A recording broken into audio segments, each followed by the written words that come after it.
Your brain is an absolute powerhouse, right? It's just constantly flooded with information. But have you ever really stopped and wondered how it makes sense of it all? You know, how you can go from being in library mode to party mode in a split second, or how you can size someone up almost instantly. Well, get ready because we're about to pull back the curtain and take a look at your brain's secret shortcuts. Okay, let me ask you a couple of questions. Just a gut reaction, don't overthink it. How good of an athlete are you? And are you good looking? They seem like simple enough questions, right? But the answers, well, they're not so simple at all. So what's really going on when we try to answer these? So, what's the holdup? Well, it's all about context, isn't it? Being a good athlete is totally relative. Are we talking about being an Olympic-level champion or just being the best on your weekend softball team? It completely depends on who you're comparing yourself to. And yet, our brains make these kinds of instant judgments about ourselves and about other people all day long. It doesn't even break a sweat. So, how in the world does it do that? The answer actually lies in this amazing, kind of hidden mechanism. It's like a secret weapon that lets your brain process the entire world at lightning speed. It's time to meet your mental blueprints. This incredible tool is called a schema. The best way to think about it is like a huge mental filing cabinet. You've got a file for literally everything you've ever come across.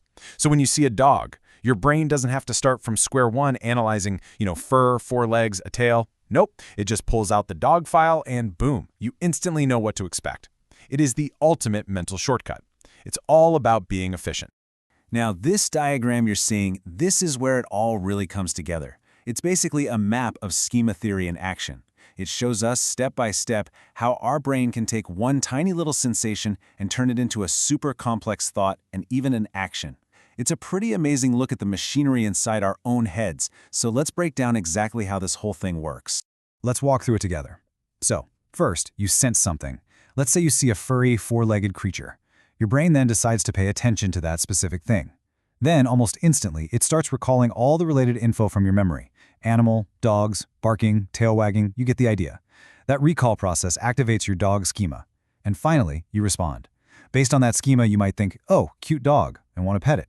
Or if your schema for that particular kind of dog is dangerous, you might take a step back. The craziest part? All of this happens in a fraction of a second. Okay, so now we get how schemas work. Let's dive into two of the most powerful types, the ones that are pretty much running the show in our social lives every single day. First up, let's talk about your self-schema. This is your personal story. It's the one you're constantly telling yourself about who you are. I mean, think about it for a second. What are the beliefs, the abilities, the core values that you feel define you? That's your self-schema right there. It's this incredibly complex web of information about yourself, and it's always being tweaked and shaped by your experiences and the world around you.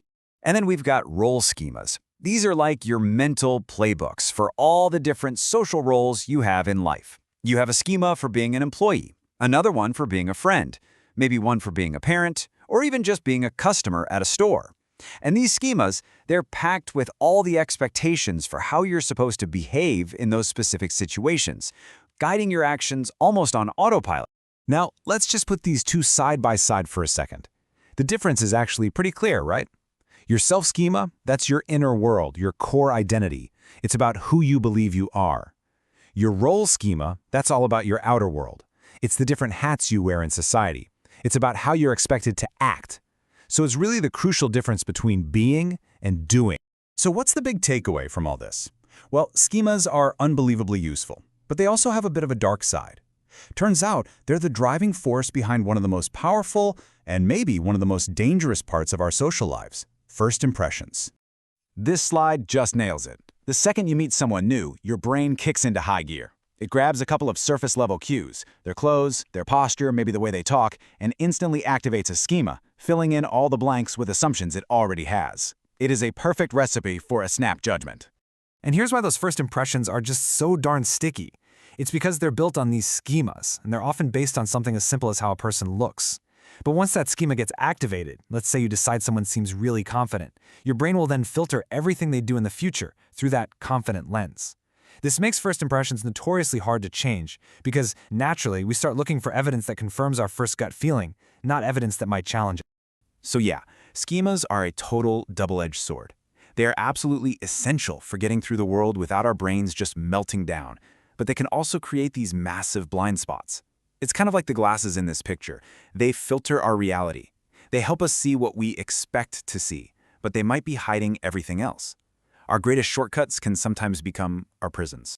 And that really brings us to our final thought here, and it's maybe the most important one. If our schemas, these automatic, super powerful mental blueprints, are basically the architects building our reality, then we have to ask ourselves a pretty big question. What are we not seeing?